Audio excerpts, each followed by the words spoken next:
Esto es Lo Desconocido y hace unas semanas les conté sobre civilizaciones que se habían perdido en el tiempo y se me ocurrió que esta semana sería chiva hablar sobre inventos que también se han perdido en el tiempo. Entonces no alarguemos más el asunto y empecemos.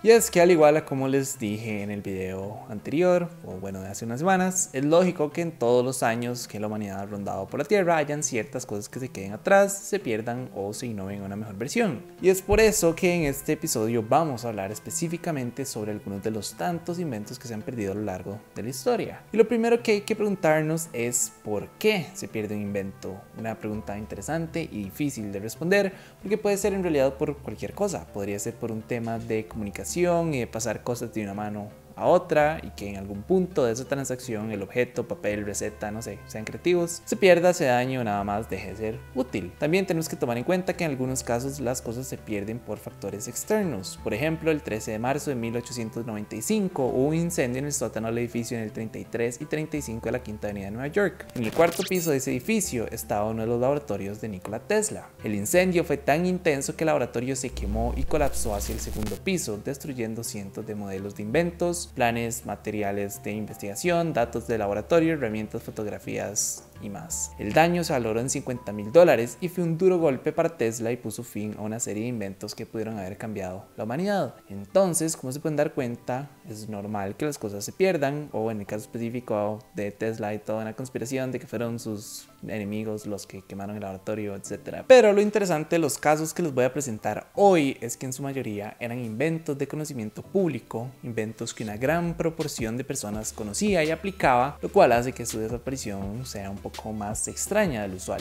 Y créanlo o no, acá en Los Conocidos hace mucho tiempo, casi al inicio de este show, hablamos de uno que es el mecanismo de Anticythera. Este pequeño y complejo artefacto fue construido entre los años 100 y 200 a.C. y en el sentido estricto de la palabra es una máquina del tiempo, pero no como la del Doc Brown, pero sí es algo parecido. Se especula que este mecanismo se usaba para demostrar los movimientos de Mercurio, Venus, Marte, Júpiter, Saturno y el Sol, así como las fases del calendario lunar, las posiciones de las constelaciones del zodiaco e incluso el año en que iban a suceder eventos deportivos como los Juegos Olímpicos. En pocas palabras, es la primera computadora analógica y conocida por el ser humano y tiene más de 2000 años. En realidad no se sabe con certeza cómo funciona ni cuáles eran sus funciones específicas y mucho menos se sabe por qué se dejó de usar. Pero de este invento ya habíamos hablado, entonces pasemos a hablar de los otros y tenemos que empezar sí o sí con el fuego griego. Este fuego se desarrolló en el año 672 y fue usado por el Imperio Romano Oriental, mejor conocido como los bizantinos, y básicamente es la forma primitiva del napalm. En esa época los bizantinos la estaban viendo fea luego de perder varias batallas navales contra los países árabes. La situación cambió cuando los barcos del imperio comenzaron a equiparse con sifones que escupían fuego, pero no cualquier tipo de fuego. El fuego griego ardía cuando entraba en contacto con el agua e incluso ardía debajo de ella y era sumamente pegajoso y se adhería a las carnes de las personas y seguía ardiendo. Lo único que podía apagar este fuego era arena, vinagre u orines, que por obvias razones son cosas que los barcos no llevan en grandes cantidades y menos a un combate naval. No se sabe con exactitud cuáles eran los ingredientes que componían este fuego, pero se maneja la teoría de que podía ser una combinación de resina de pino, nafta, cal viva, fosfuro de calcio, azufre o nitro. Tampoco se sabe quién fue el creador. Algunos creen que fue Calínicos, un refugiado cristiano sirio, arquitecto e inventor. Otros sostienen que no fue la creación de una sola persona, sino que lo inventó un equipo de químicos en Constantinopla que heredó información científica de la escuela de Alejandría.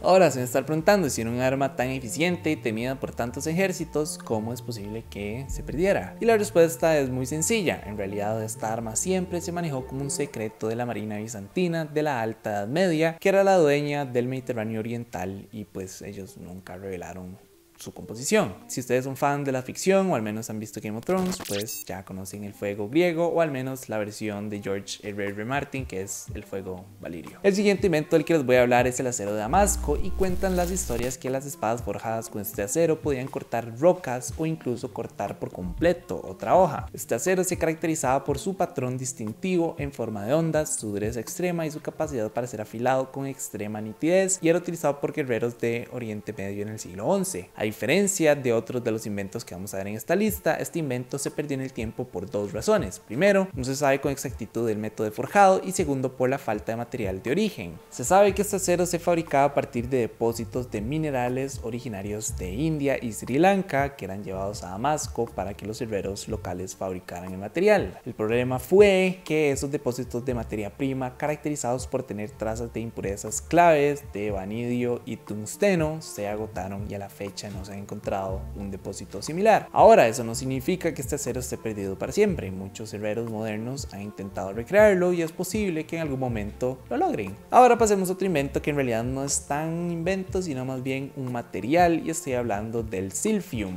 El silphium era una planta utilizada en la antigua Roma y Grecia que tenía usos casi infinitos. Era un alimento, un condimento, un perfume, un afrodisíaco e incluso se usaba para tratar una variedad de condiciones médicas. ¿Qué es lo que hace que esta planta sea tan magnífica? Bueno, se dice que el silphium se usaba para tratar la tos, el dolor de garganta, la fiebre, la indigestión, los dolores, molestias, las verrugas y todo tipo de enfermedades. Y si eso no fuera suficiente, sus propiedades medicinales se utilizaban como anticonceptivos. Las hojas de esta planta se molían en una resina que se colocaba en la vagina como una especie de espermicida. Según el Museo de Manchester, esta planta solo creció en la Cirenaica, actualmente el norte de Libia, y se extinguió en el siglo II a.C. por la alta demanda y sobreexplotación. En los escritos de Plinio el Viejo se dice que el último tallo fue para el emperador Nerón. Lo interesante de esta planta es que si bien sabemos con exactitud cómo lucía, los biólogos modernos no tienen la menor idea de a qué familia pertenece esta especie. Se dice que era imposible domesticarla o criarla en cualquier lugar fuera del norte de África, y lo mejor de todo es que ni siquiera podemos saber con certeza si esta realmente se extinguió, porque nadie sabe lo que realmente estamos buscando. Hasta acá hemos hablado sobre inventos y materiales antiguos que se han perdido en el tiempo, pero ¿qué ha pasado más recientemente? Y hablemos de uno loquísimo llamado Starlight. Entre los 70s y 80s, Maurice Ward era un químico aficionado al que le gustaba jugar e inventar cosas, y en uno de sus tantos experimentos creó un material al que llamó Starlight. Starlight era un material capaz de resistir y aislar el calor extremo.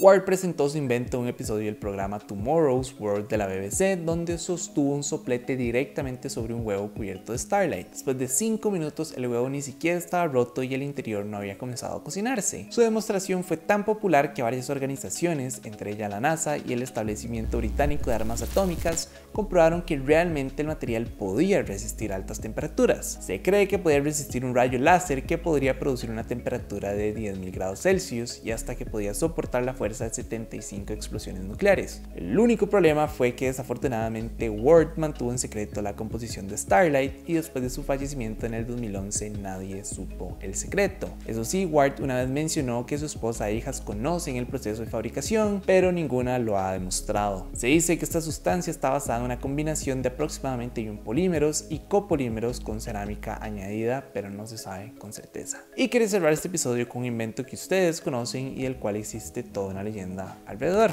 Creo que todos hemos escuchado hablar de los Stradivarius, que son estos violines conocidos mundialmente por su increíble sonido. Antonio Stradivari nació alrededor de 1644 y murió en 1737. En ese tiempo fabricó alrededor de 1000 violines, violonchelos y violas que a futuro se convertirían en un referente de la música. Existe una serie de teorías sobre el por qué estos instrumentos son tan buenos. En el 2003, un grupo de investigadores de Estados Unidos postuló que la actividad solar única en el siglo XVII habían creado árboles más densos que luego se cosechaban para producir madera más densa de lo normal con una acústica inusual. En el 2016, otro grupo de investigadores sugirió que los violines habían sido tratados con cosas como calcio y aluminio, lo que les otorgó sus virtudes acústicas. Lo que sí se sabe con certeza es que Antonio le heredó a sus hijos Omobono y Francesco el secreto de su técnica, pero se perdió con ellos después de su fallecimiento. Y estos son solo algunos de los tantos inventos que se han perdido en el tiempo. Si me preguntan mi opinión personal, creo que la pérdida que más me impacta o que más impacto puede haber tenido en la sociedad, o al menos en el futuro, es Starlight. O sea, se imaginan el potencial de este material para viajes intergalácticos. Pudo haber sido la clave para solucionar temas de temperatura y resistencia a los cohetes. No sé, tanto potencial perdido. No sé, ¿cuál es el que más les impactó? ¿Qué otros inventos perdidos en el tiempo conocen? Pero bueno, eso fue todo por este episodio. Como siempre, gracias por ver este video y por apoyarnos. Los invito a que vean los otros videos de lo desconocido y que los compartan. Esa es la mejor manera de ayudarnos a crecer. crecer, ya que más personas ven este tipo de contenido. Acuérdense de darle like, guardarlo, compartir y suscribirse a nuestro canal en YouTube. Y si pueden convertirse en nuestros Patreons. Gracias, nos vemos.